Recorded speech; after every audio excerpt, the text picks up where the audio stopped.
Ano uli ang sabi mo? Mananagot kami saan? Sa batas ba? Tingin mo ba may maaasahan ka pa sa batas? Pulis ako. Nasa mataas na ranggo. Ang ibig sabihin, makapangyarihan ako. Lahat ng bagay kaya kong manipulahin. Kaya wag ako ang tinatakot mo. Walang batas na makatutulong sa'yo. Dahil ako mismo ang batas. Diyan ka nagkakamali. Hindi lahat ng batas kaya mong kontrolin dahil may batas ding hindi mo matatakasan. Isa kang pulis pero ikaw mismo ang nagbibigay ng takot sa aming lumapit sa mga gaya mo. Ikaw mismo na dapat ay tagapagligtas ng mga naaapi, ang mismong nagdadala sa amin sa kapahamakan. Ito ang sasabihin ko sa'yo. Ito na ang huling beses na pagbibigyan kita. Haharapin mo ang batas na kailanman hindi mo kayang manipulahin. Batas ka sa harap ng sambayanan, ngunit kailanman hindi ka magiging batas ng lipunang ang sigaw ay hustisya. Kalaban ng mga masasama ang unang maiisip kung babanggitin ang salitang pulis. Matapang, magiting, at kaya kang ipagtanggol. Ngunit paano kung ang tagapagtanggol na inaasahan mong magliligtas sa'yo ay siya mismong magdadala sa'yo sa kapahamakan? Kung pulis na mismo ang kalaban, sino na ang maaari mong takbuhan? Yon ang naging sitwasyon ni na Lola Narsing at ng iba pang mga taong napasama sa isang sindikatong pinangungunahan ng magiting na pulis. Dahil sa walang tiwala niya sa mga alagad ng batas, siya na mismo ang naglagay ng katarungan sa kanyang mga kamay sa pamamagitan ng kanyang pagbabalik loob sa itim na kapangyarihang pilit niyang tinatakasan. Ang itim na kapangyarihan na tingin ng lahat ay kalaban, ito na nga ba ang magliligtas sa kanila mula sa kamay ng mga taong dapat ay unang nagtatanggol sa kanila? O ito din ang magbibigay ng panibagong silakbo para sa pagdurusang panghabang buhay? Lola, paano na po tayo? Wala na tayong pupuntahan. Sa kalsada na po ba tayo titira? Sayang naman po yung bahay natin. Tapos kakaunting gamit lang po ang nakuha natin. Ano ka bang bata ka? Huwag ka ngang umiyak dyan. Maghintay na lang tayo. Mamaya raw may sasabihin sa atin. Alam naman natin noon pa na madedemolish ang bahay na tinitira natin eh. Hindi naman kasi sa ating lupa yan. Nakikitirik lang tayo dyan. Basta ang mahalaga, nakuha natin ang mga importante nating gamit. Kahit na po, dyan tayo natutulog eh. Bahay na rin po natin yun kahit na barong-barong lang. Ngayon, hindi na natin alam kung saan po tayo pupunta. Wala naman tayong ibang kamag-anak. Ewan ko po sa inyo kung may iba pa po kayong kakilala. Kasi ako nga po, mismong mga magulang ko, hindi ko alam kung nasaan. Wala na rin akong ibang kamag-anak. Yung iba, hindi ko alam kung nasa na pa sila. Dahil matagal ng panahon nung umalis ako sa amin. Ni hindi nga ako nagkaroon ng asawa o anak man lang. Hayaan mo na, makakahanap din tayo ng bahay na titirhan natin. Kahit na anong sabihin ni Narsing, ay hindi siya pinakinggan ng kanyang apo. Hindi niya kadugo si Tikboy. Noong sanggol pa lamang kasi ang bata, nakita niya ito sa gilid ng basurahan at dahil naaawa siya, kaya siya na lamang ang kumupkup dito. Hindi na rin naman nagpakita o binalikan ng mga magulang niya si Tikboy, kaya itinuring na lang niya itong apo. Mabait na bata rin naman si Tikboy. Simula noong nagkaroon na ito ng isip, malaki na rin ang naitutulong sa kanya. Lalo na sa pag-aalaga sa kanya paminsan-minsan dahil matanda na siya. Habang nakaupo sila sa hindi kalayuan, tinatanaw nila ang mga bahay na ginigiba na dahil kinuha na ng tunay na may-ari ang ilang ektaryang lupain. Tatayuan kasi ito ng isang pribadong gusali. Wala na rin naman silang ibang magagawa dahil noong tumira sila doon ay alam nilang darating din ang panahon na paaalisin sila. Hindi nga lamang sila nakapaghanda sa panahon na ganito dahil tanging pangangalakal lang naman ang kabuhayan ng karamihan sa kanila. Ilang sandali pa, lumapit ang isang ginang. Isa rin ito sa mga kapitbahay nila na nawalan ng tirahan. Manang Narsing, nasabihan na ba kayo? Nasabihan saan? Kanina pa ako nakaupo rito, wala namang lumalapit sa amin. May ibibigay raw na pabahay sa atin, kaso nga lang sa Maynila. Ang alam ko hindi sasama ang iba, pero baka kami ng pamilya ko sumama. Doon na lang kami makikipagsapalaran. Bahala na siguro, ang mahalaga may matutuluyan kaming bahay. Nako, pagulo pa naman ang buhay sa Maynila. Sigurado ka ba na doon ang magiging pabahay? Bakit parang ang layo naman ata ng pupuntahan natin? Nasa Mindoro tayo eh. Hindi ba magagawa ng paraan ng gobyerno na dito na lang din?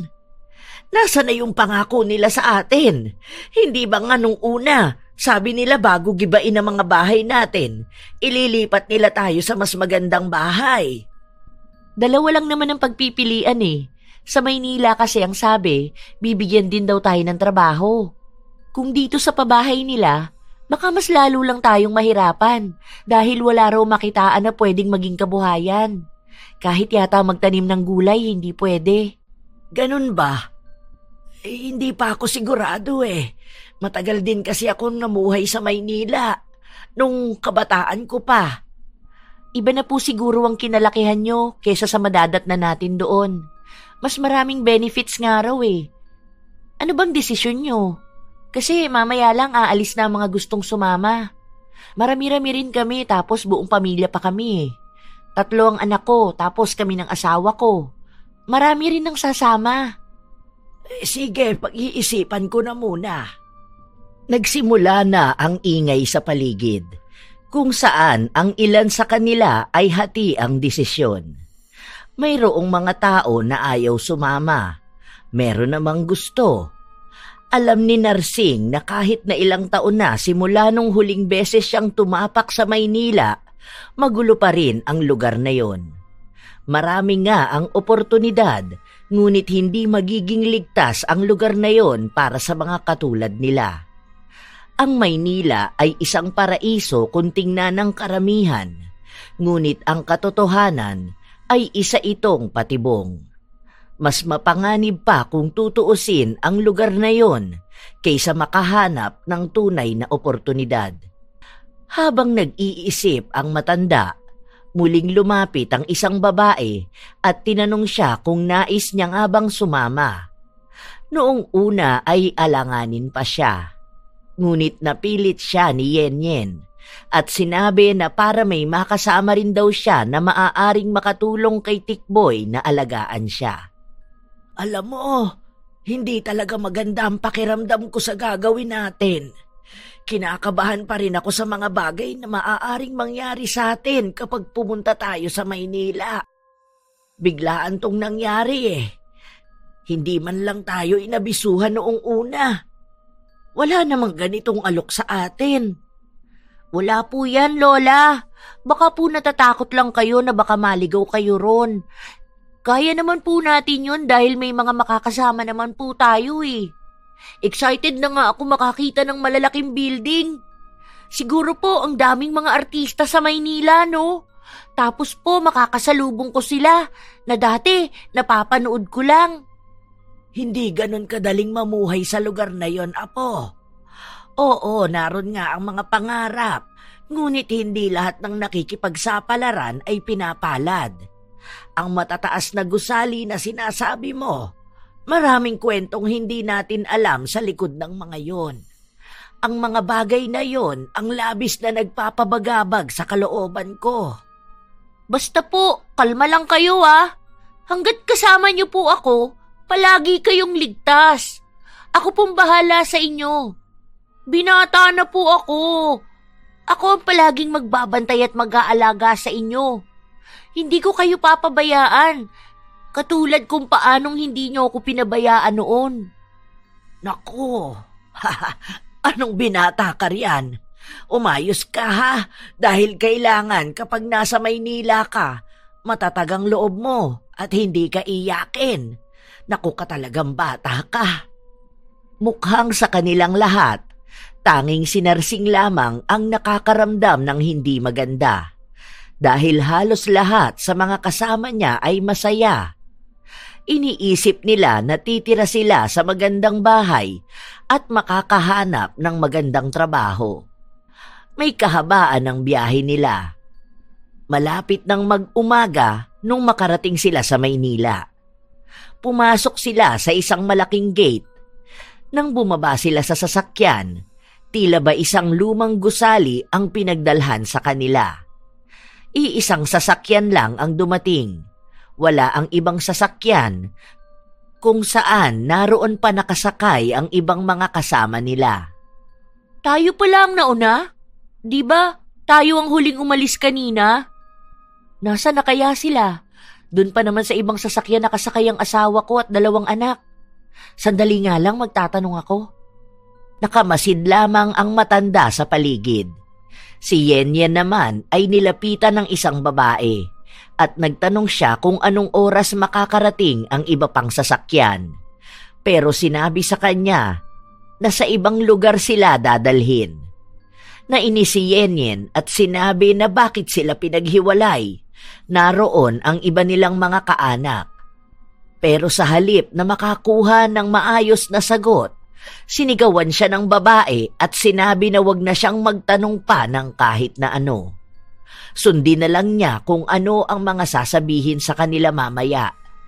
Dahil sa asta na yon, nagbigay ito ng alerto sa lahat. Ang sungit naman ng babae na yun. Bakit ba siya nagagalit? Ito na nga ba ang sinasabi ko eh. Kaya masama ang pakiramdam ko sa mga nangyayari. Baka gagamitin nila tayo sa masamang gawain. Masama pong gawain? Ano pong ibig niyong sabihin? Kaya dapat hindi tayo nagtitiwala sa ibang tao eh. Dito pa lang sa lugar na pinagpuntahan nila sa akin, nakakaduda na. Kung balak nila tayong bigyan ng pabahay, katulad sa pangako nila doon na tayo pupunta, hindi rito sa isang lumang gusali. Kahit na anong paliwanag ni Narsing, nanatili pa rin ang tiwala sa kalooban ng kanyang apo at sinabi na baka doon muna sila hanggang sa mag-umaga. Ilang sandali pa ay pinapasok na sila sa loob. Napansin nila ang mga kalalakihan na may mga armas at halatang matatapang. Bakit sila may baril? Dahil parte sila ng sindikato. Yun ang dahilan kaya narito tayo. Dahil gusto rin nila tayong maging parte ng kasamaan nila. Diyos ko po, ano na kaya ang nangyari sa mag-ama ko? Bakit ba kasi inihiwalay sila sa atin? At bakit naman ganito ang kinahinatnan ng pagsama natin sa kanila? Niloko nila tayo. Ang ganda ng mga pangako nila mula sa titirahan hanggang sa magiging kabuhayan natin. Tapos ganito ang dadatnan natin. Ito na ang impyernong parte ng sinasabi niyong paraiso ng oportunidad. Wala na tayong ibang sisisihin kundi ang mga sarili natin dahil tayo rin naman ang nagdesisyon na sumama sa kanila. Nanginginig ang karamihan sa takot. Si Tikboy naman ay hindi inalis ang pagkakakapit sa kanyang lola. Kahit na magmakaawa sila at umiyak para makita ang mga mahal nila sa buhay, hindi sila pinakinggan.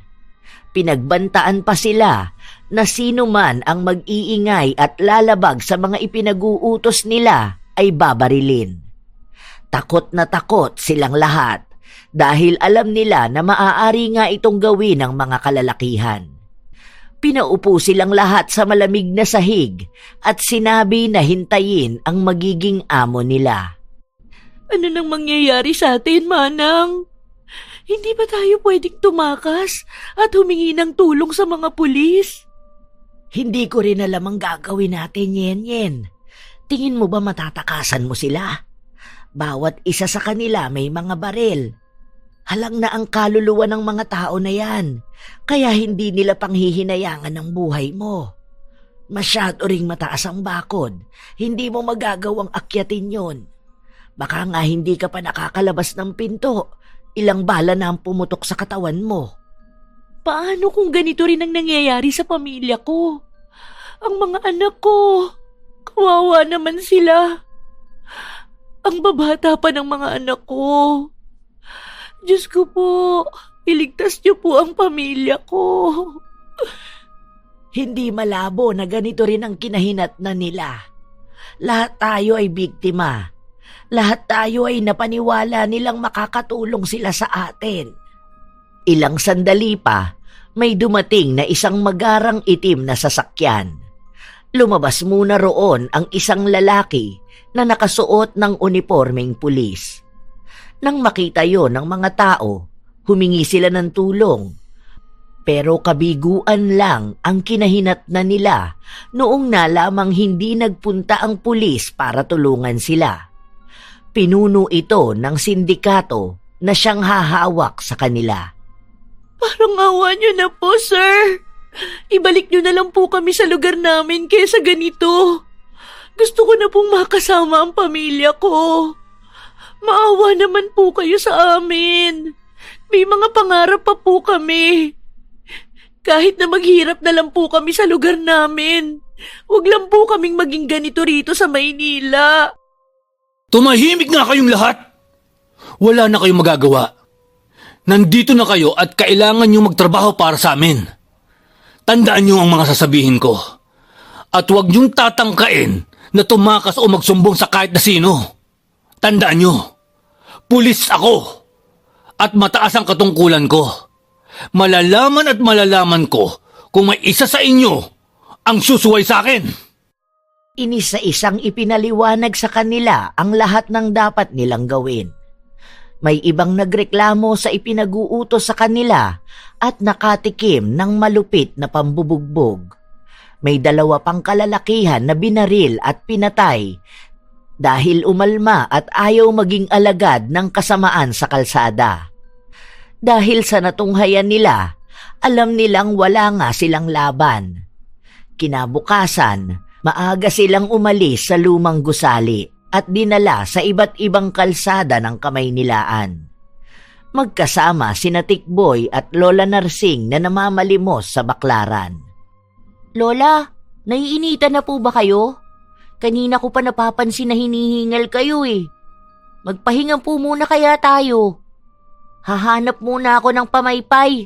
Baka po nangangawit na ang paa nyo. Matanda na po kayo eh. Baka sumasakit na yan kakalakad natin.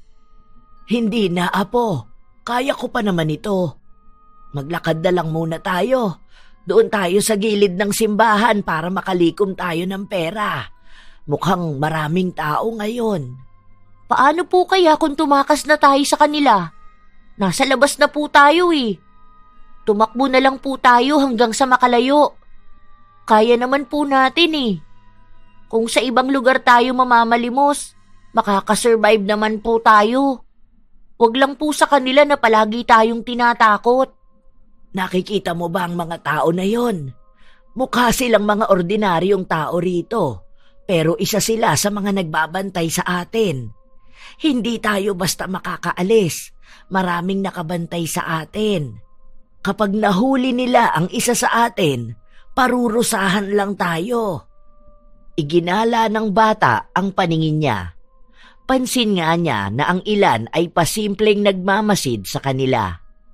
May mga pulis silang nakikita sa paligid, ngunit hindi nila yon malapitan dahil iniisip nila na maaaring kasama ito ni Paulo. Nawala na sila ng tiwala sa lahat ng taong nakapaligid sa kanila. Sa paglipas ng mga araw, nanatiling ganoon ang gawain nila. Sa umaga ay ikinakalat sila sa iba't ibang lugar para mamalimos. Ang iba naman ay inuutusan na magbahay-bahay upang manghingi kunwari ng tulong pinansyal para sa anak o kaanak nilang may sakit. Lahat ng perang maiipon nila, ibinibigay nila kay Paulo. Ganon ang naging gawain nila sa halos 4 na linggo. Tila ba nasasanay na rin sila. May ibang nagrereklamo pero wala pa rin naman silang ibang magagawa. Nakatira sila sa lumang gusali sa malamig na sahig, tabi-tabing natutulog. Isang araw, habang nasa kalsada ang maglola at namamalimos, napahinto sila sa isang paaralan kung saan may mga kabataan na kaedad ni Tikboy ang payapang nag-aaral. Ano pa ba ang ginagawa mo, Tikboy? Halika na! Malapit nang magdilim ang langit. Baka mamaya makulangan na naman si Paulo sa mga binibigay nating pera sa kanya.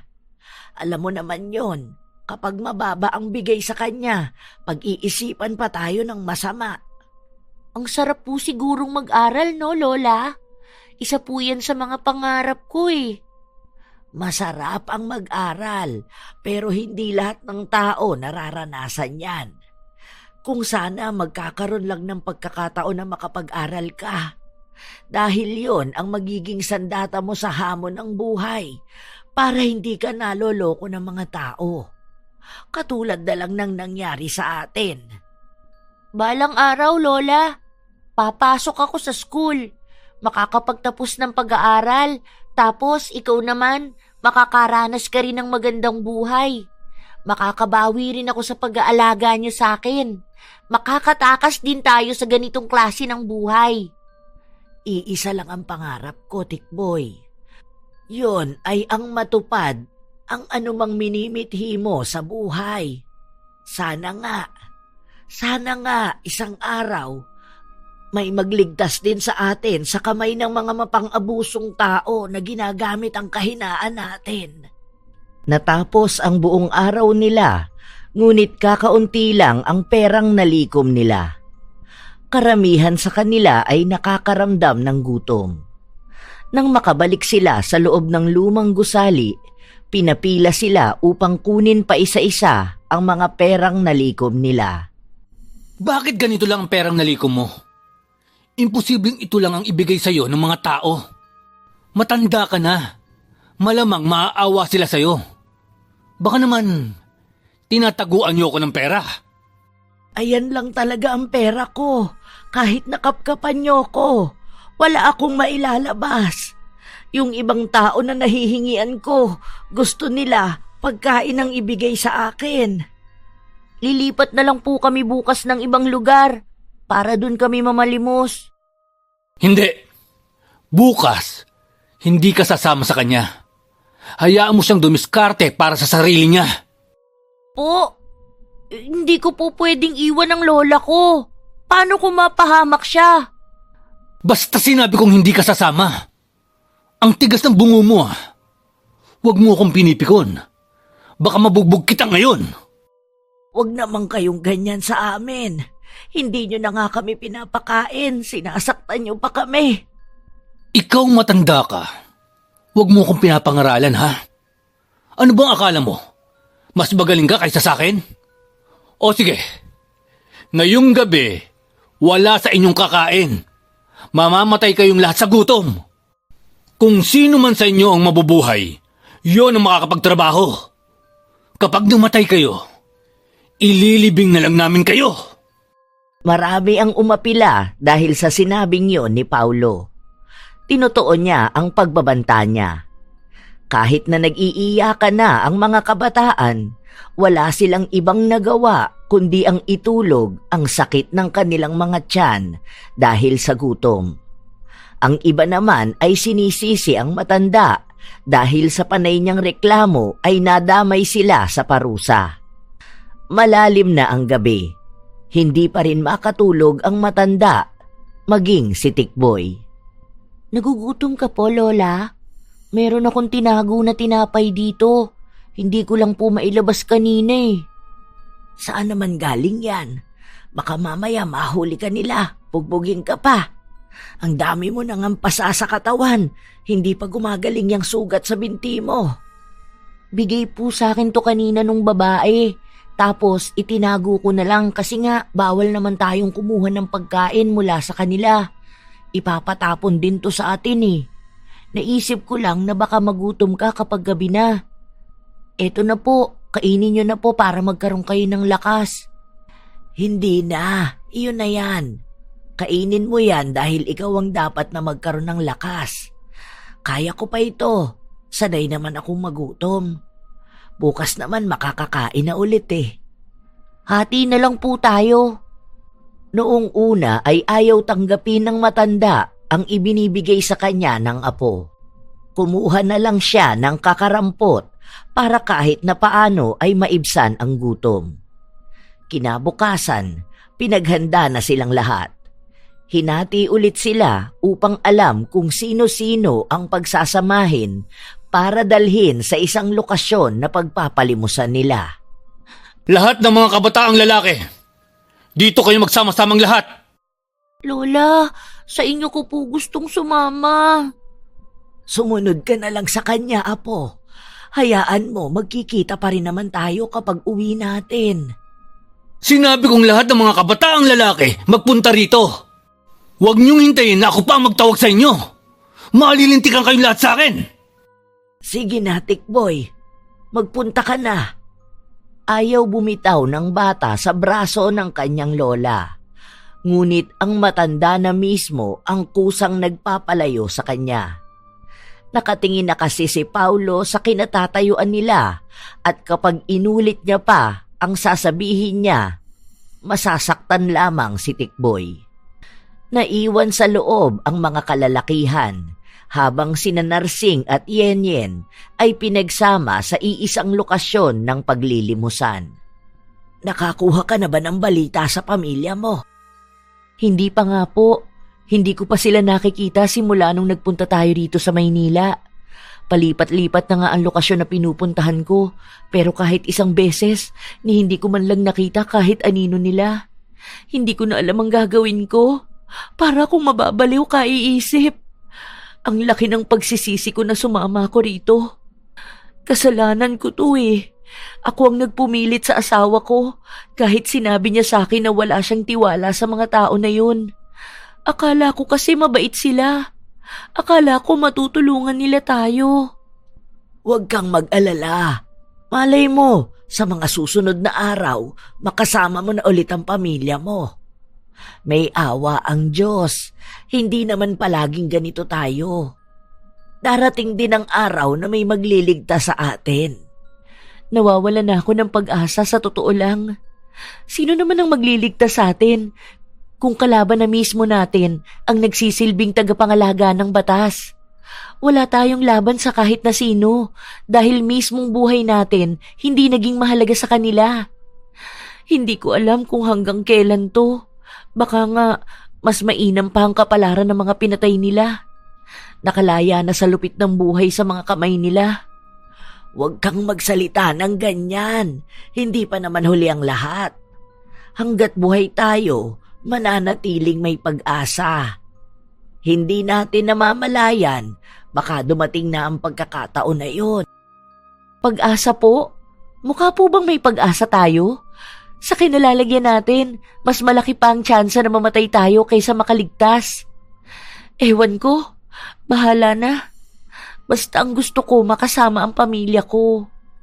Nagpatuloy ang araw nila na walang ibang bukang bibig si Yenyen kundi ang tungkol sa kanyang pamilya. Sa araw na ito, mukhang umayon sa kanila ang swerte dahil ito ang may pinakamaraming pera na napalimusan. Dahil kailangan na nilang magpunta sa tagpuan kung saan sila kukunin ng sasakyan para ibalik sa tinitirhan nila, hinila ni Yenyen ang matanda upang magtago sa makipot na iskinita. Bakit mo ko hinila? Halika na, baka tayo na lang ang hinihintay nila. Itago natin ang ibang pera. Anong sabi mo? Huwag ka nga magsalita ng ganyan, baka mamaya may makarinig sa'yo. Itago natin yan dahil hindi naman nila malalaman kung walang magsasabi. Ako na ang bahalang magtago ng ibang pera. Kailangan natin tong gawin, Manang. Kung makakaipon tayo ng pera, pwede tayong gumawa ng paraan para matakasan sila. Hindi ba ang sabi mo, darating din ang pagbabago sa atin? Baka tayo mismo ang may kailangang gawin para makatakas tayo. Magtiwala ka lang, kaya natin to. Alanganin pa nung una si Narsing, ngunit nakumbinsi siya ng ginang. Perang papel ang itinago ni Yenyen. Inipit niya ito sa loob ng kanyang bra upang hindi ito makita kapag kinapkapan sila. Nang matapos sila, paglabas nila sa iskinita ay nakita nila ang isang kasamahan nila. Nagkagulatan pa sila at hindi sigurado kung narinig niya ba ang plano ng dalawa. Nang makabalik na sila sa loob ng lumang gusali, wala pa ang mga kabataan, kaya hindi pa muling nagkikita ang maglola. Ito lang ba lahat ang kinita nyo ngayon? Yan lang ang kinaya namin. Maraming tao sa Quiapo pero hindi naman kami pinapansin dun. Sige, pero bukas dapat mas mataas ang maibigay nyo sa akin. Huwag kayong tatanga-tanga kapag nasa labas kayo. Kasama mo na nga yung matandang yan. Hindi nyo pa magawa ng paraan para makakuha ng pera. Gawin mong baldado yan para maawa naman ng mga tao.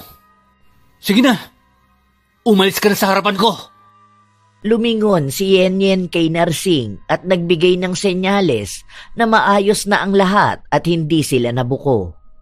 Habang papalapit si Yenyen sa lokasyon kung nasaan si Narsing, nakarinig siya ng malakas na sampal. Paglingon ni Yenyen, napansin niya ang kasamahan nilang nasa lapag at umiiyak. Ang kapal ng mukha mong pagtaguan ako ng pera. Anong akala mo? Hindi ko makikita yan? Gusto mo bang malumpong ngayon? Para naman mapakinabangan ka pa namin sa pamamalimos? Walang hiya ka! Hinampas ni Paulo ng baril ang babae, kaya napahiga ito sa sakit. Walang humpay na humihingi ng tawad ang babae, ngunit walang pakialam ang pulis. Sinipa niya ito ng 3 beses hanggang sa may lumabas na dugo sa bibig ng babae. Ilang sandali pa, nagsalita ang babae at sinabi na hindi lang naman daw siya ang gumagawa nun. Itinuro niya si Yenyen at sinabing may plano silang mag-ipon ng pera dahil gusto nilang tumakas. May pera daw silang itinago sa kanila pero hindi lang siya nahuli. Ikaw babae, lumapit ka rito. Hindi totoo ang sinasabi niyan. Bakit naman kami tatakas? Alam namin ang patakaran. Nandadamay lang yan. Huwag mo akong pangungunahan. Kapag sinabi kong lumapit ka rito, lumapit ka! Mahigpit na hinawakan ni Narsing si Yenyen.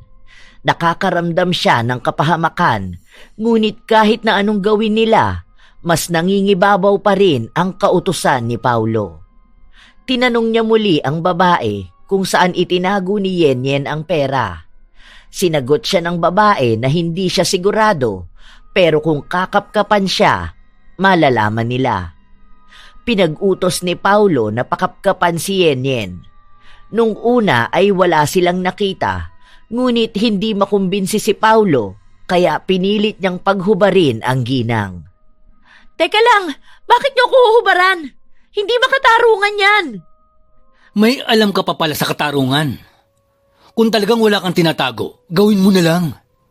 Kailangan pa maging sapiltan lahat? Ano ba? Bitiwan niyo nga ako! Mga bastos kayo ah!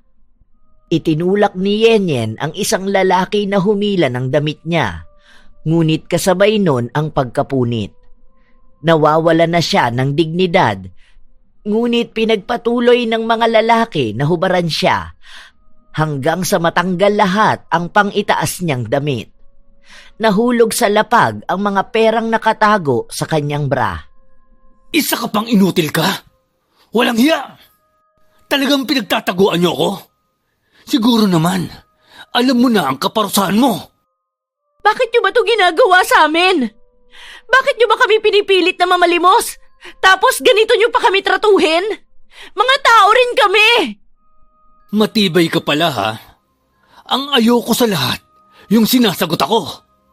Alam mo kung bakit namin ito ginagawa sa inyo? Dahil wala naman kayong mga kwentang tao. Kaysa maging dagdag pa kayo sa problema ng Pilipinas, gagamitin na lang namin kayo para makatulong. huwag ka nang sumagot pa. Dahil mas lalo ka lang malilintikan. Buwisit kang babae ka! Tumama ang baril sa pisngi ni Yenyen. Ilang beses siyang pinagahampas sa mukha hanggang sa matanggalan siya ng ilang mga ngipin.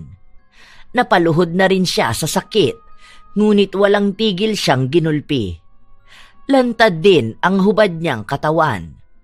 Wala nang natitirang kahihiyan pa sa kanya dahil ang iniisip na lang ng ginang ay magwakas na ang buhay niya kung ganoong klase lang din ang kapalaran ang mangyayari sa kanya.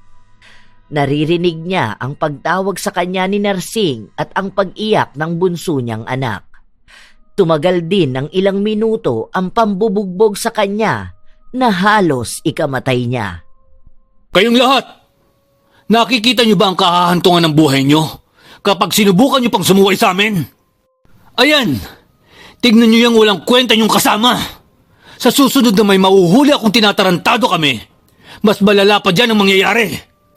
Hindi na namin kayo kaagad papatayin dahil kailangang makita muna namin kung paano kayo magsisi at magmakaawa sa buhay niyo.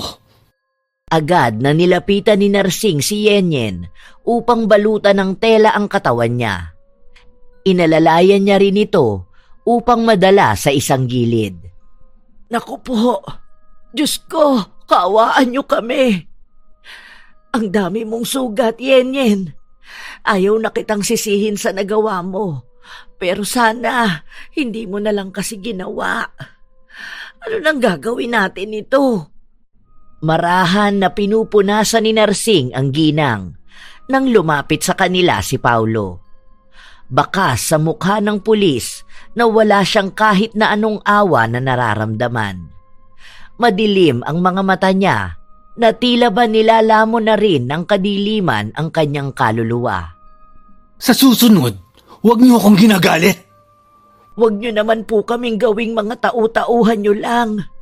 May halaga rin ang buhay namin. Walang halaga ang buhay niyo. Isa lang kayo sa mga salot sa lipunang ito. Matapos itong sabihin ni Paulo, agad na rin siyang umalis. Sinundan lang siya ng tingin ng matanda at sa unang pagkakataon, naitanong niya ang halaga nila bilang isang tao. Ilang sandali pa, dumating na ang mga kabataan. Nagmamadaling lumapit si Tikboy sa kanyang lola na bakas ang pag-aalala lalo na noong naabutan niya si Yenyen na nababalutan ng sugat sa katawan. Anong nangyari, Lola? Bakit po ganyan ang nangyari kay Ate Yenyen? Ayos lang po ba kayo? Maayos ako, Apo. Huwag ka na mag-alala sa akin. Bakit ngayon lang kayo nakauwi? San ba kayo dinala? Sandaling natigilan ng bata. Baka sa kanyang ekspresyon na ayaw niyang ipaalam sa matanda ang buong katotohanan. Hindi siya nagsinungaling, ngunit hindi niya rin sinagot ang katanungan. Sa halip, ibinaling niya ang atensyon sa ginang na halatang nahihirapan na sa pinagdaanan niya.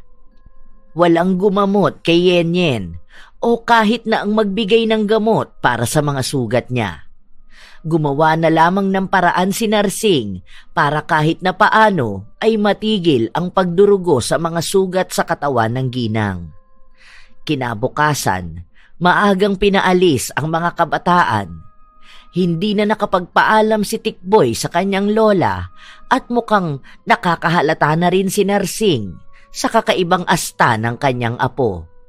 Ngunit hindi yon ang naging sentro ng kanyang atensyon, sapagkat nag-aalala siya sa kalagayan ni Yenyen. Kahit kasi may mga pasa ito sa katawan, hindi pa rin siya hinayaan na makapagpahinga. Pinasama pa rin siya kay Narsing upang mamalimos sa labas. Ano bang nararamdaman mo? Ang init mo Mukhang may lagnat ka. Gusto mo bang magpahinga na lang muna? Babalikan na lang kita rito. Hindi na, Manang. Baka may makakita na naman sa akin at isuplong na naman ako. Kaya ko pa naman. Kapag may kakaiba kang nararamdaman, sabihan mo lang ako ha. Hindi pa maayos ang lagay ng katawan mo. Sige, mamayang gabi, hihilutin na lang kita. Baka makatulong yon. Salamat, Manang.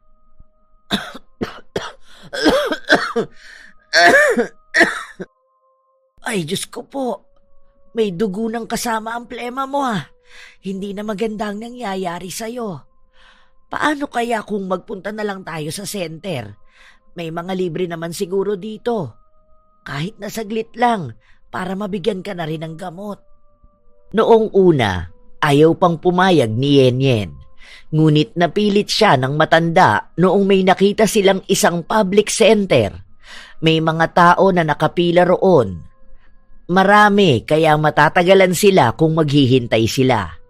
May mga tao rin na nakakapansin sa kanila at naaawa. Nagbibigay ng limos kahit na hindi sila nanghihingi. Ngunit habang naghihintay sila sa pila, may lumapit sa kanilang pamilyar na mukha, suot ang disenteng uniforme. Anong ginagawa niyo rito? May dugo na ang dinudura ni Yen. Baka naman pwede siyang ipatingin para makahingi kami ng gamot. Huwag mo kong bigyan ng dahilan para parehas kayo magtusa ng ganyan. Aalis kayo rito ngayon na. Kung magmamatigas ka, sinisigurado ko sa'yo na hindi mo na makikita ang apo mo. Nahahati na ang desisyon ng matanda. Inaalala niya rin si Tikboy. Dahil halata naman sa kanya na mas pipiliin niya ang kanyang apo, nakiusap na si Yen na umalis na sila para hindi na magkaroon pa ng gulo. Hanggang sa makalakad sila palayo, nakasunod pa rin sa kanila si Paulo. Talagang sinusubok mo akong matanda ka? Nag-aalala ako sa kasama ko. Bagay na hindi nyo kayang gawin para sa amin. Paano kung bigla siyang mamatay rito? Ilang beses mo bang gustong marinig mula sa akin na wala akong pakialam sa buhay niyo? Gusto mo ba sa tuwing magkikita tayo, sasabihin at ipapaalala ko sa'yo? Alam kong yan ang gusto mong gawin. Lalapit ka sa ibang tao para magpatulong. Ito ang tandaan mo. Kahit na sino pa ang hingan mo ng tulong, wala nang magliligtas sa inyo. Masyado ng maraming problema ang Pilipinas para isipin pa kayo. Ito ang huling beses na pagbabantaan kita. Dahil sa susunod na mahuli ko kayong may gagawing hindi ko gusto, ipapakita ko sa'yo kung sino ako at ano ang kaya kong gawin. Nakipagmatigasan ng titig si Narsing. May kung anong tapang sa kalooban niya ang nagbibigay sa kanya ng lakas. May nabubuhay na kapangyarihan na pilit niyang itinatago. Lumipas ang mga araw, nagiging maayos ang lagay ni Yen. Ngunit malaki na rin ang pagbabago sa kanyang ugali at pananaw. Hindi siya masisisi ni Narsing dahil matagal na panahon na rin niyang hindi nakakapiling ang kanyang pamilya. Isang gabi, hindi makatulog si Narsing at napansin niya ang kanyang apo na hindi pa rin natutulog. Tikboy, bakit hindi ka pa natutulog? Ang akala ko ba sabi mo sa akin kanina, inaantok ka na? Hindi po ako makatulog, Lola. Ang dami pong tumatakbo sa utak ko. Dahil ba ganito pa rin ang kalagayan natin? Hindi po ba ang sabi niyo noon, di bali na lang na mahirap tayo, basta wag tayong magnanakaw. Kasi ang mga taong ginagawa yon masasamang tao. Oo. Bakit bigla mo namang naitanong yan? Wala naman po. Sorry po, Lola. Sorry saan? May nagawa ka bang masama? Hindi kumibo ang bata. Ngunit ramdam niya na nakukonsensya siya. Kinabukasan, nagising si Lola Narsing, ngunit wala na sa tabi niya ang apo. Maaga raw kinuha ang mga kabataan para dalhin sa lugar kung saan sila lilikom ng malaking pera. Nanatili pa ring magkasama sina Yen at Narsing. Naglilibot sa simbahan dahil doon sila mas nakakakuha ng maraming palimos. Tirik ang araw sa katanghalian habang pawisan ang dalawa. Sumilong muna sila sa lilim ng isang gusali. Teka lang, di ba si Tikbo yun? Dito na lang din pala sila dinala? Bakit hinihiwalay pa sa atin? Hindi kumibo ang matanda. Sinundan niya lang ng tingin ng apo na mukhang hindi napansin na naroon lang din sila. Lumilingon sa paligid si Tikboy na para bang pinagmamasdan niya kung may taong malapit sa kanya. Ilang sandali pa, nagmadali siyang tumakbo at hinablot ang cellphone ng isang babae.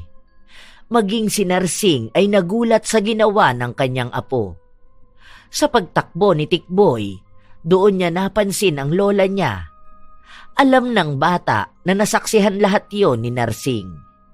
Dahil sa pagkabigla ng bata, hindi niya napansin ang malaking sasakyan sa pagtawid niya. Mabilis ang mga pangyayari. Nabangga si Tikboy at tumilapon sa kabilang linya ng kalsada kung saan siya muling nasagasaan at pumailalim sa truck. Tikboy! Tikboy, apo ko! Parang nakalutang sa kawalan ang matanda. Wala nang ibang pumapasok sa utak niya kundi ang pag-aalala sa kalagayan ng kanyang apo. Nanghihina ang kanyang tuhod habang papalapit sa kinalalagyan ng kanyang apo na ngayon ay marami ng taong nagtitipon. Nais niyang kunin si Tikboy, ngunit pinigilan siya ng ilang mga tao. Naipit sa malaking gulong ang kaawa-awang katawan ang bata. Hindi siya kaagad na alis dahil naghintay pa ng mga re-responde. Ang apo ko! Parang awa niyo na. Iligtas niyo ang apo ko! Tikboy! Tulungan niyo siya. Dalhin niyo sa ospital ang apo ko. Maawa na kayo. Maawa kayo. Ilang beses nagtangka ang matanda na lapitan ng kanyang apo. Pero mahigpit ang pagkakahawak sa kanya ni Yen Yen at ang pagharang ng mga tao para hindi siya makapunta roon. Wala nang iba pang nagawa si Narsing kundi ang maghinagpis at umasa na mabubuhay pa si Tikboy. Manhid na ang buo niyang katawan, maging ang tenga niya ay bingi na sa sinasabi ng mga tao sa kanyang paligid. May mga nagbibigay ng simpatya, ngunit hindi yon ang kailangan ng matanda. Anong nangyari kay Tikboy? Sabihin mong maayos lang ang apo ko. Sabihin mo! Tikboy! May nakausap na ako sa mga tumulong para maalis ang katawan ni Tikboy sa ilalim. Pasensya ka na, Manang. Pero kasi, patay na si Tikboy. Hindi yan totoo. Nasaan ang apo ko? Ipakita niyo siya sa akin. Hindi pa siya patay. Kailangan ko siyang makita. Wala na ang katawan ni Tikboy. Kinuha siya ng DSWD para maasikaso ang pagpapalibing sa kanya. Alam kong hindi yan totoo. Nagkakamali lang kayo. Subukan niyo pa. Dalhin niyo sa ospital ang apo ko. Buhay pa siya. Kaya pa nilang magamot ang apo ko. Tikboy! Tikboy, apo ko!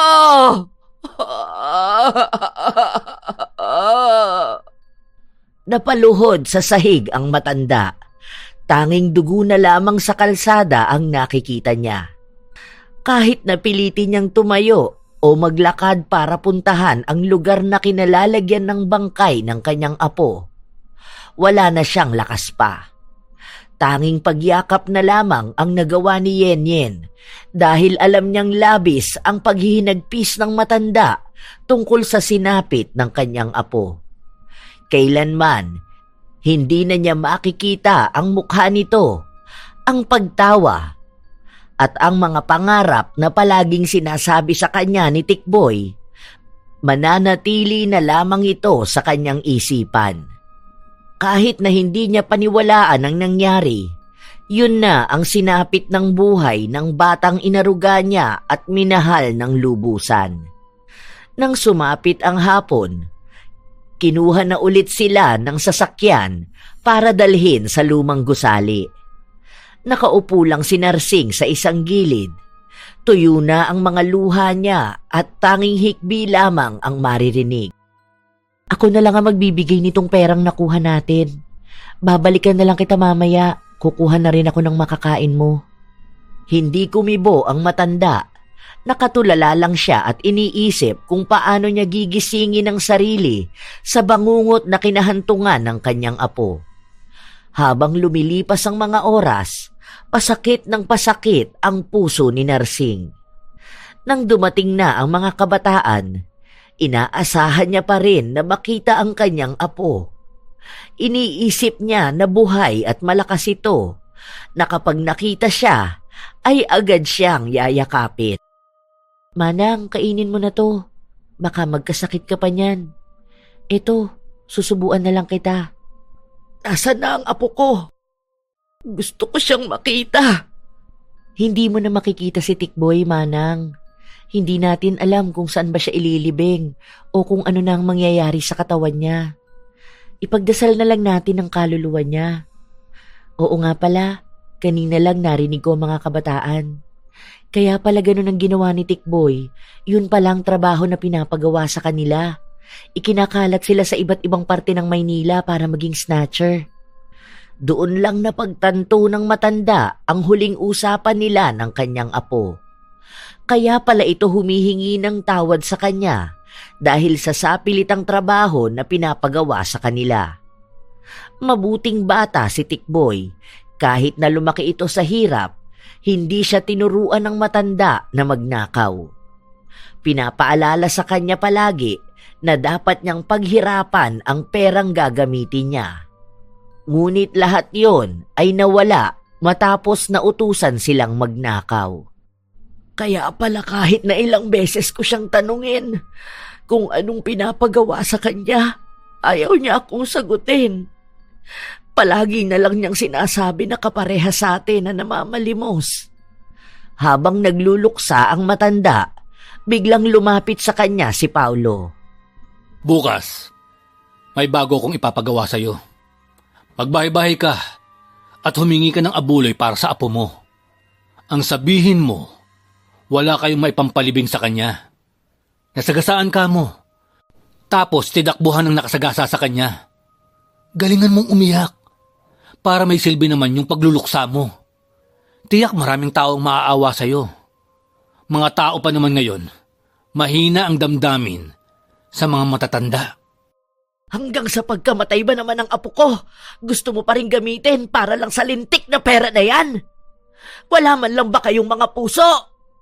Para nga kahit patay na yung apo mo, may silbi pa rin. Ayaw mo yun? Kahit na papaano nakikinabang ka rin? Kapag nakakapagpasok ka sa akin ng malaking pera, baka maging mas paborito pa kita sa kanilang lahat. Hayaan mo na yung apo mo. Isipin mo na lang na ang buhay ay isang negosyo. Minsan, kailangan mong maging mautak para kahit na bangkay na lang, mapagkakakitaan pa rin. Yan kasi ang problema sa inyo mahihirap eh. Hindi kayo gumagamit ng utak. Panay kayo emosyon. Ano naman kung patay na ang apo mo? Ganun talaga ang buhay. Baka kinuha na siya ng Diyos nyo para maging kasangkapan para sa pera. Sa daming populasyon ng tao, mukha bang mahalaga pa ang buhay ng isa? Kaya huwag ka nang umiyak dyan. Matanda ka na rin naman eh. Pwede ka nang sumunod sa kanya anytime. Hindi ko lubos akalain na ganyang kahalang ang kaluluwa ninyo. Bawat isa sa amin, walang halaga ang buhay sa inyo. Bata pa ang apo ko. Marami pa siyang maaabot na pangarap. Pero anong ginawa nyo? Kayo ang naglapit sa kanya sa kamatayan niya. Hanggang sa huling hininga niya, kasalanang pilit niyong pinapagawa sa kanya ang iniisip niya. At ano naman ang dapat gawin? Di mamaya bibigyan kita ng kandila para tirikan mo ang kaluluwa ng apo mo. Para naman manahimik ka na dyan. Basta sundin mo na lang ang pinagagawa ko sa'yo. Patay naman na yung apo mo. Gamitin mo na lang. Hindi ka naman siguro mumultuhin ng kaluluwa niyan. Hindi ako papayag na ganyan yung babastusin ang apo ko. Mananagot kayo! Ano uli ang sabi mo? Mananagot kami saan? Sa batas ba? Tingin mo ba may maaasahan ka pa sa batas? Pulis ako. Nasa mataas na ranggo. Ang ibig sabihin, makapangyarihan ako. Lahat ng bagay kaya kong manipulahin. Kaya wag ako ang tinatakot mo. Walang batas na makatutulong sa'yo. Dahil ako mismo ang batas. Diyan ka nagkakamali. Hindi lahat ng batas kaya mong kontrolin dahil may batas ding hindi mo matatakasan. Isa kang pulis pero ikaw mismo ang nagbibigay ng takot sa aming lumapit sa mga gaya mo. Ikaw mismo na dapat ay tagapagligtas ng mga naaapi, ang mismong nagdadala sa amin sa kapahamakan. Ito ang sasabihin ko sa'yo. Ito na ang huling beses na pagbibigyan kita. Haharapin mo ang batas na kailanman hindi mo kayang manipulahin. Batas ka sa harap ng sambayanan, ngunit kailanman hindi ka magiging batas ng lipunang ang sigaw ay hustisya. Yan ang gusto ko sa mga katulad nyo. Matatapang kayo. Hindi nawawala ng pag-asa na may tutulong sa inyo. Tingin mo ba? Ilang tao na ang narinig ko nagsabi sa akin yan. Pero nasan ba silang lahat ngayon? Ayun! Inuuod na ang katawan nila sa ilalim ng lupa. Magagaya ka rin sa kanila. Inililibing ng sawi. Bit-bit ang pinaglalaban nilang hustisya. Nanginginig na sa galit ang matanda. Nagsusumigaw ang kalooban niyang lumaban, ngunit pinigilan siya ni Yenyen. Mahigpit na hinawakan ang kanyang kamay upang pakalmahin siya. Matalim ang mga mata ni Narsing habang sinusundan ng tingin si Paulo na naglalakad palayo. Manang, huwag niyo na pong pansinin ng pulis na yon. Makakarma rin sila. Hintayin na lang natin. Oo, hintayin na lang natin. Parating na ang pinakamalupit na gaba na darating sa buhay niya. Hindi ako papayag na ganito niya babastusin ang buhay ng mga taong ginagamit niya dahil lang sa pera. Tingnan natin kung hanggang kailan siya ililigtas ng ranggo at titulo niya. Tanging si Yenyen lamang ang naging sandigan ng matanda habang siya ay nagluluksa sa pagkawala ng kanyang apo. Kahit hindi naman niya yon kadugo, malalim pa rin ang naging samahan nilang dalawa. Kay Tikboy niya ibinuhos ang buhay niya at mahal na mahal din siya ng bata. Ngunit ngayon, bumalik na naman siya sa pagiging mag-isa. May pamilya pa si Narsing, ngunit itinakwil na siya ng mga ito dahil sa pagpili niyang ipagpatuloy ang pagkuha sa itim na kapangyarihan. Simula noon, siya na lamang ang mag-isang namuhay. Hanggang sa napulot niya si Tikboy at nagpa siya na iwan ang kakayahan niya para sa pagbabago na nais niya. Ang pagmamahal niya sa apo ang nagpatigil sa kanya sa pambabarang. Ngunit ang pagmamahal din na yon ang magpapabalik sa kanya sa gawaing yon. Grabe, hindi ko kayang gawin tong pinapagawa sa atin. Paano tayo hihingi ng abuloy sa bahay-bahay tapos ikukwento natin ang tungkol kay Tikboy? Parang binabalik lang sa'yo lahat ng mga nangyari. Naku, wag na kaya natin tong ituloy. Mamalimos na lang tayo tapos yun ang ibigay natin. Hindi na, ituloy na natin ito. Baka ikaw naman ang mapahamak. Sigurado ka ba? Baka kasi wala naman akong pagpipilian. Malaki ang naging pagbabago kay Narsing. Tila ba ibang tao na siya simula nung tinanggap niya ang pagkamatay ng kanyang apo. Maging ang mga mata niya, naging mas malalim at mas madilim. Maraming kwento, maraming hinanakit, ngunit walang ibang nakakakita nun kundi si Yenyen lamang. Nais niyang tanungin ang matanda, ngunit mas inuunawa niya ang nararamdaman nito. Isang umaga, habang naghihintay sila na sunduin sila ng sasakyan na maghahatid sa kanila sa lugar na paglilimusan, napansin nila ang pagdating ng mga bagong kabataan. Kaedad lamang yon ng kanyang namayapang apo. Naku po, kawawa naman ang mga kabataan na yan. Sana naman kaya sila nakuha ni Paulo? Ang babata pa nila para isabak sa ganitong impyerno. Hindi ba sila masasagip? Bakit naman ganito? Wala man lang bang nagagawa ang gobyerno natin? Hindi ba narinig mo naman galing kay Paulo na sila ang batas, kaya sa kamay nila manggagaling ang kapalaran ng mga kagaya natin? Kumusta na kaya ang mga anak ko? Sana naman hindi sila magaya sa mga kabataan na to. Diyos ko po, kinakabahan na naman ako. Bakit ba kasi ganito ang kapalaran natin? Wala tayong kakampi. Hindi kumibo ang matanda. Sa paglipas ng mga araw, hindi napapansin ni Narsing na napapalapit na naman siya sa mga kabataan na bagong dating sa kanilang lugar. Nagsisilbi siyang lola sa mga yon, ngunit namumuuna naman sa kanya ang takot na paano kung isang araw ay mangyari na naman ang kaparehas na kapalaran kay Tikboy. Bakit hindi ko nakikita yung isang bata na may kulay ang buhok? Yun nga, Manang. Narinig ko kanina lang. Nahuli raw na nagnakaw. Kaya ayun, binugbog. Hindi ko alam kung ano na ang balita sa bata na yun. Hindi napansin ng dalawa na nasa likuran na pala nila si Paulo. Sinabi sa kanila na pinatay nila ang bata dahil wala na raw yung silbi sa kanila. Labis na naman ang galit na naramdaman ni Narsing. Talagang proud ka pa sa mga ginagawa mo. Bakit hindi? Maganda nga to eh. Nagbibigay ako ng pabor sa Pilipinas. Nababawasan ang mga salot. Kapag laki ng bata na yon, magiging soil din naman eh. Bakit ko pa hayaan na magkaroon ng sungay? Ano? Iiyakan mo ba pati yung bata na yon? Aba, baka maging artista ka niyan. Kung kada taong mamamatay, iiyakan mo. Ibang klase ka talaga. Hayaan mo na yan, Manang. Wala ka namang mapapala sa tao na yan. Hindi naman na matino ang pag-iisip niyan.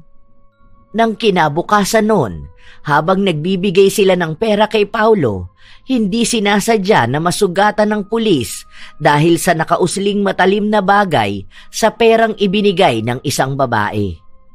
Ano ba naman to? Sa susunod, huwag kang tatanga-tanga sa iaabot mo, ha? Ang sakit! Umalis ka na nga dyan sa pila! Napansin ni Narsing ang dugo na nasa lamesa. Kaya siya ang nagpresenta na mag-abot ng pera. Nang nasa harapan na siya ni Paulo, pinunasan niya ang dugo na nasa lamesa bago niya iabot ang pera. Wala na siyang iba pang salitang binanggit dahil kusa na rin siyang umalis. Nang gabing yun, habang tulog na ang lahat ng tao, sinimula ni Narsing na magritual. Ibinubulong niya ang ritual sa dugo na nasa kamay niya. Matagal na ring panahon niyang ginagawa ang pambabarang, kaya kahit na wala siyang gamiting mga kandila, magagawa niyang bigyan ng sakit ang isang tao. Pinapalipad hangin niya minsan ang ritual, at ang ginagawa niya kay Paulo ay isang klase ng ritual na sa dugo kokonekta. Mas mabisa at mas madali ito dahil galing mismo sa taong babarangin niya ang dugo na hawak niya. Ngayon mo damahin ng lubusan ang batas na hindi mo matatakasan. Sa akin namang gagaling ang lahat at kaluluwa mo naman ang magdurusa ng walang katapusan. Nabalutan ng itim na hamog ang buong paligid. Pero wala ni isa man sa mga kasama niya ang nakapansin dahil lahat sila ay tulog na. Kinabukasan, natapos ang araw nila na walang ibang narinig na salita mula kay Narsing. Tila ba nagmamasid siya sa paligid at sa magiging kalagayan ni Paulo. Nararamdaman na ng katawan niya na nagiging epektibo na ang barang sa pulis dahil nagbibigay rin ng pahiwatig ang kapaligiran. Marami siyang nakikitang mga uod sa paligid na isang simbolo ng barang na ginamit niya. Nang makabalik siya sa lumang gusali, wala roon si Paulo. Hindi na siya nagtataka dahil baka iniiwas na ng lalaki ang sarili sa kahihiyan. Nakakaloka, Manang. Alam mo na ba ang balita?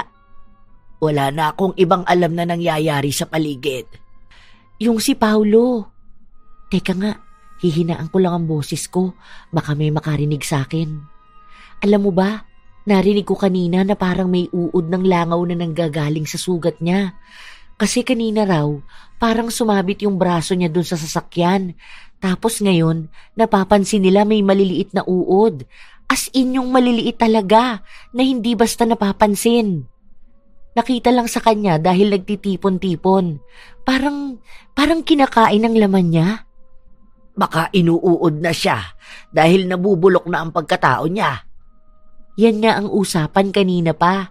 Kaso, pinagalitan kami na baka kapag narinig ni Paulo, sa amin ibaling ang galit niya.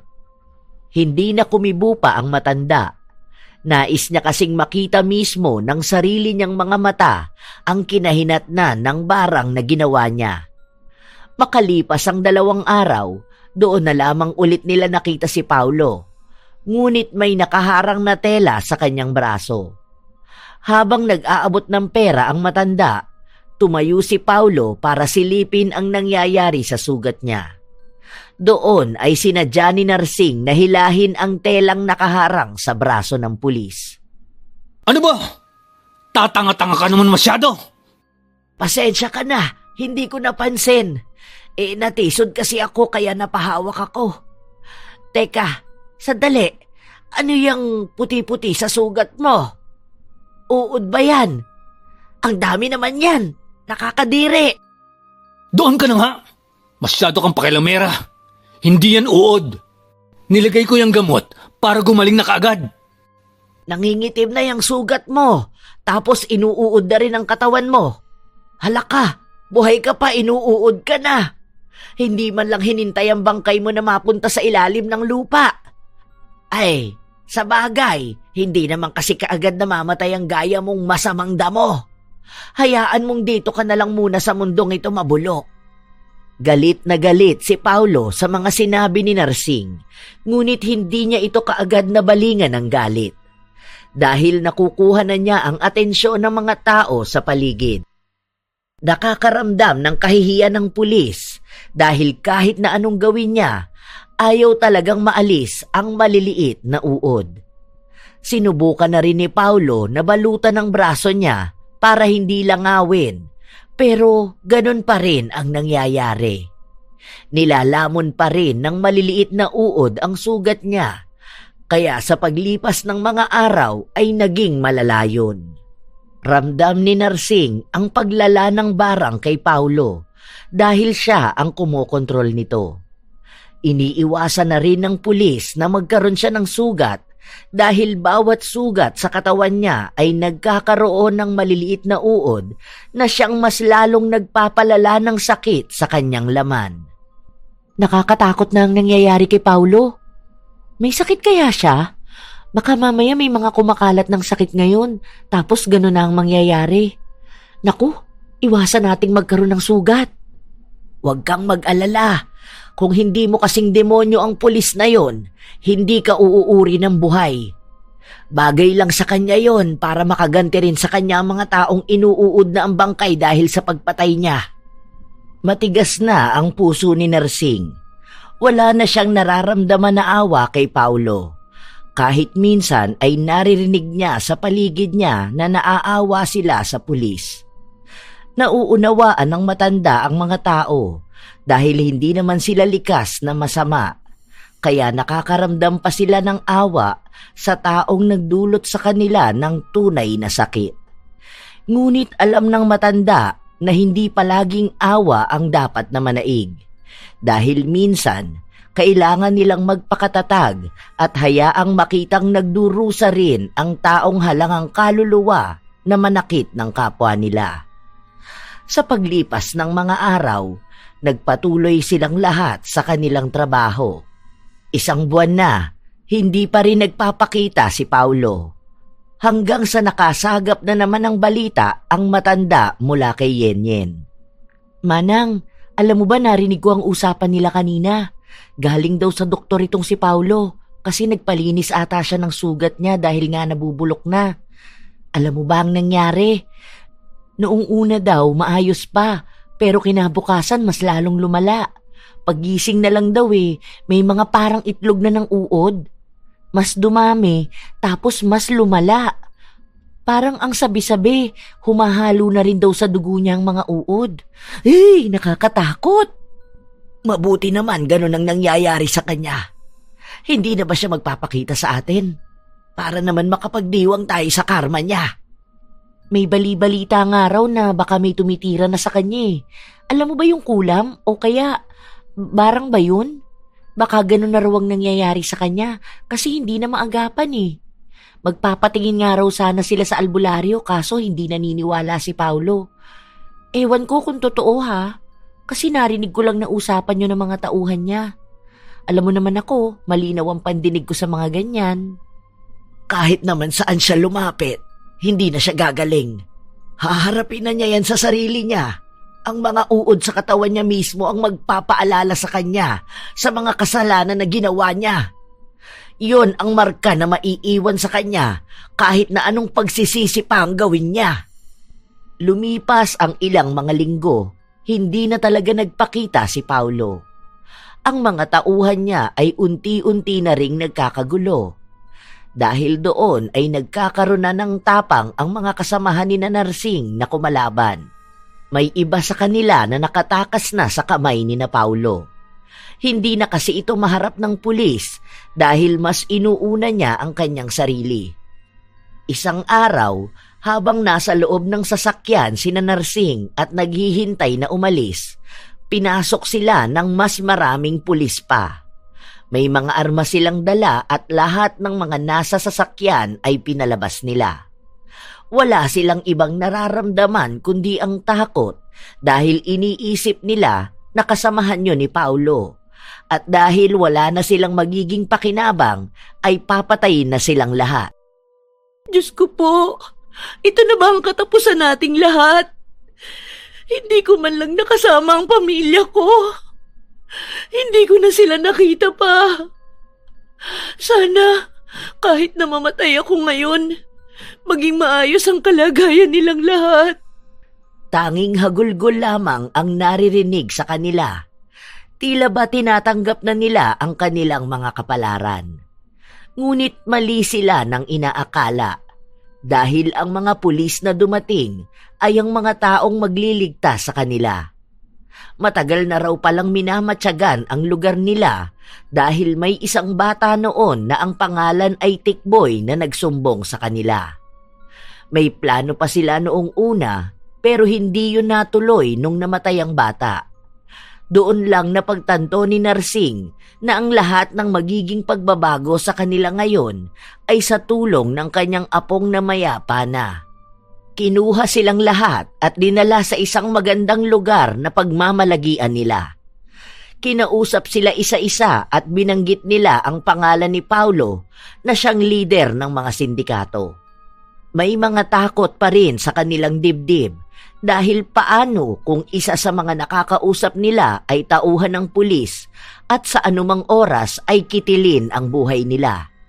Ngunit sa paglipas ng mga araw, ipinakita sa kanilang ligtas na ang lugar na kinalalagian nila. Ano na kaya ang nangyari kay Paulo? Nahuli na kaya siya? 1 linggo na matapos ma-raid ang lugar natin. Hindi na ako nakakuha pa ng balita tungkol sa kanya. Pati yung sa sugat niya, yung mga uod sa katawan niya. Siguro, hayaan na lang natin ang panahon ng magdesisyon kung makikita pa ba nating muli ang lalaki na yon. Ang alam ko lang ngayon ay pinagdudusahan na niya ng mas malala ang nangyayari sa kanya. Sana lang, mailigtas pa ang iba nating mga kasama noon, pati na rin ang pamilya mo. Ilang buwan na ang lumipas. Naging maayos ang lahat para sa mga taong nailigtas sa kamay ng sindikato. Ang iba, nabigyan ng pabahay at trabaho. Ang mga matatanda naman na katulad ni Narsing ay dinala sa isang lugar kung saan may mag-aalaga sa kanila. Sa paglipas pa ng panahon, doon na muling nakasama ni Yenyen ang kanyang pamilya. Naisalba rin sa isang raid ang asawa niya. Masaya ako para sa'yo dahil maayos ang pamilya mo. Mabuti na lang at makakasama mo na ulit sila. Basta palagi mong tatandaan na ang mga nangyari sa buhay natin ay may malaking parte sa ating hinaharap. Huwag nang magpapaloko pa ulit. Maraming salamat, Manang. Sana maging masaya ka rin dito sa lugar na pinaglalagian mo. Ipagdarasal kita palagi. Salamat din. Mag-iingat kayo ng pamilya mo. Mula sa isang masalimuot nilang buhay, unti-unti na rin nilang nahaharap ang panibagong pag-asa. Kahit nasabihin ni Narsing na masaya na siya, hindi pa rin naaalis sa kanyang isipan ang kanyang apo. Iniisip niya na paano kung buhay pa ito sa mga panahon na ito, marahil ay matutupad na rin ang pangarap ng bata na makapag-aral. Ngunit iniisip na lamang din ng matanda na lahat ng bagay na nangyari sa kanilang buhay ay may dahilan. Makalipas pa ang ilang linggo, nakasagap ng balita si Narsing tungkol kay Paulo at nakikiusap ang pulis na makausap sila. Sa tagal ng panahong hindi nila nagkita, alam ni Narsing na malaki na ang naging pagbabago sa katawan ng dating tikasing pulis. Hindi naman tumanggi ang matanda. Hinayaan niya si Paulo na makapag-usap sila. Bakit ako ang gusto mong makausap? Dahil alam ko, ikaw ang may kakayahan na gawin ito sa akin. Ang alin? Hindi ka agad nagsalita si Paulo. Inalis niya ang bandana na nakaharang sa kanyang mga sugat, kung saan mas malalim na yon. Nangingitim at ang mga uod na kumakain ng laman niya ay mas marami. Nakatingin lamang doon si Narsing. Walang awa, walang pagsisisi. Ang dami nang nangyari sa buhay ko. Matapos ko maramdaman ito.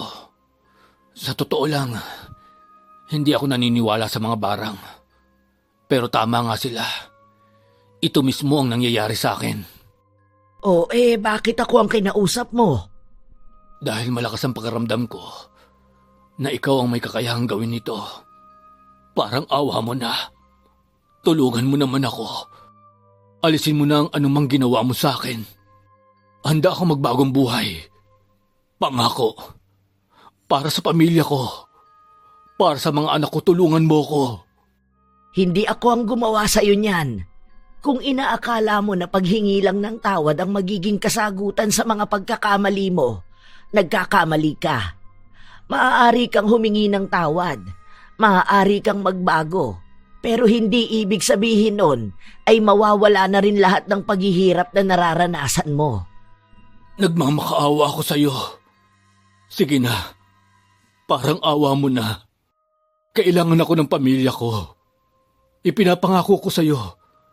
Magseserbisyo na ako ng tapat sa mga tao. Hindi na ako magiging dating pulis na masama. Hindi ko kailangan ng pangako na yan. Tatanggapin ko ang paghingi mo ng tawad, pero hindi ang peke mong pangako ng pagbabago. Alam kong gusto mo akong utuin. Nararapat lang sa iyo kung ano man yang nararanasan mo. Ang bawat uod na kumakain ng laman mo, magsisilbing paalala sa iyo ng mga taong naagrabyado mo. Mula sa mga ina na tinanggalan mo ng karapatan mangarap para sa kanilang mga anak, mga kabataan na ginamit mong kasangkapan para sa kasamaan, at para sa mga taong ninakawan mo ng karapatan sa lipunang ito. Tandayan na magpapaalala sa iyo na kailanman hindi mo kayang diktahan ang anumang batas. Batas man ito sa lupa o batas ng kadiliman. Hindi na naghintay pa ang matanda na makapagsalita si Paulo dahil wala na siyang balak pang marinig ang mga hinaing ng lalaki. Kaya niyang magpatawad, ngunit hindi na niya kaya pang bawiin ang sumpa na ibinigay niya. Hindi siya kailanman naniniwala na nagbabago ang isang tao base lamang sa salitang binitawan nito. Dahil alam niya na kahit lumabas ang pangako ng pagbabago, may pagkakataon pa ring babalikan ni Paulo ang pagkakamali na nagawa niya noon dahil sa tagal niyang nakasanayan. Kung darating man ang panahon na makikitaan niya nga ng pagbabago ang lalaki, Baka doon niya maisipan na tanggalin ang barang. Sa paglipas ng panahon, nanatiling ganoon ang kalagayan ni Paulo. Umusad ang kaso tungkol sa mga iligal niyang gawain. Natanggalan siya ng lisensya bilang isang pulis at nasagip pa ang ibang mga taong ginagamit nila sa katiwalian. May mga iba pang opisyales na nasangkot sa kaso at naungkat ang mga kasalanan nila sa nakaraan. Marami ang nagbago at lahat yon ay dahil sa naging lakas ni Narsing na bigyan ng parusa si Paulo. Sa paglipas ng mga taon, nanatili ang matanda sa bahay na kinalalagian niya. Kasama ang iba pang mga kaedad niyang nasagip din mula sa kamay ng mga taong mapag-abuso. Kahit na paano ay naging masaya na rin si Narsing. Tinanggap ang kinahantungan ng kanyang apo at nagkaroon na rin siya ng iba pang mga bata na inaalagaan. Hindi man sa dugo, ang mga bata na ito na rin ang nagsilbi niyang apo. Minamahal niya at pinapangaralan sa buhay. Hindi na rin sila nagkita ni Yenyen, ngunit pinagdarasal niya palagi na nasa maayos na kalagayan ng pamilya nito. Wala na rin siyang ibang nasagap na balita tungkol kay Paulo. Ang huling balita niya lang ay ang pagbagsak ng kabuhayan nito, kasabay ang pagbagsak ng katawan niya dahil na rin sa unti-unti na siyang nilalamon ng mga uod kahit na buhay pa siya. Iba-iba ang nagiging estado ng bawat tao. Mayroong namumuhay sa karangyaan na hindi naranasan ang mga bagay na pinagdaanan ni Narsing. Mga taong sinamantala ang kahinaan at ang kamangmangan. Sa huli, kahit na may mga taong nasa katungkulan na gumagawa ng katiwalian sa batas, meron pa ring mga katulad ni Narsing na ibang batas ang pinapairal.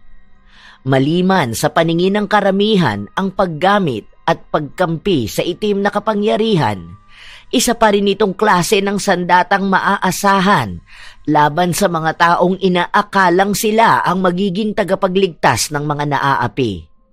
Hindi lang si Paulo ang gumagawa ng ganoong bagay. Marami pang mga opisyales ang nagbibigay ng takot sa karamihan. Dahil kung sila mismo ang magiging kalaban, sino na lang ang magiging kakampi? Sa karanasan ni Narsing, alam niyang kahit may mga taong masama, hindi pa rin naman nawawala ang mga taong nananatiling tapat sa kanilang sinumpaang tungkulin. Ang maglingkod sa bayan, puksain ang kalaban at maging tagapagtanggol ng sambayanan. Shout out sa mga apo ni Lola Telang na palaging nag-aabang ng kanyang mga bagong kwento.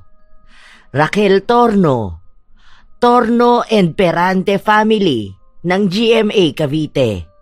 Misteryosa Edit, Mamang Rochi and Kids ng Bacolod City. Rachel Ann 19 ng Rizal. Joel Marasigan at belated happy birthday sa kanyang ninong Bong.